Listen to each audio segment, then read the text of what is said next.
Gym, चे, हे। और अब हम इसकी एक्टिविटी करेंगे। और इसके लिए देखिए हमारे पास है फर्स्ट फैमिली हर्फ और सेकंड फैमिली हर्फ। तो आपने इसमें से ढूंढने हैं कि इसमें से कौन कौन से सेकंड फैमिली हरूफ हैं और उसको हम कलर करेंगे।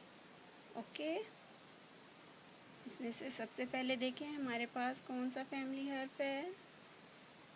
ओ, ये जीम। इसको हम क्या करेंगे, कलर। इसमें हम रंग भरेंगे, कलर करेंगे। ओके, ये हमने जीम को कलर कर दिया।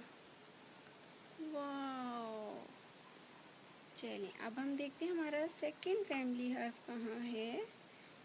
चे, चे कहाँ है, ये है चे। इसको हम कलर करेंगे, इसको भी हम कलर करेंगे। देखा ये अब कितना अच्छा लग रहा है ना। चे, कौन सा हर्फ है ये, चे।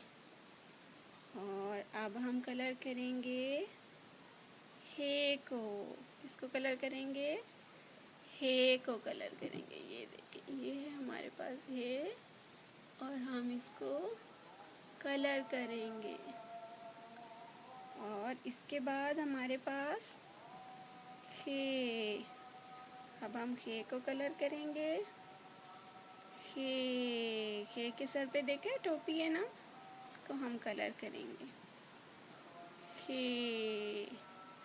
वाह, हमने सबको कलर कर लिया। ये हमारे आज के सेकंड फैमिली हरूफ, इन सबको हमने कलर कर लिया। आपने भी अपनी मम्मा के साथ ये एक्टिविटी घर पे करनी है और हमें वीडियो भेजें हमारे व्हाट्सएप नंबर पे 0312844786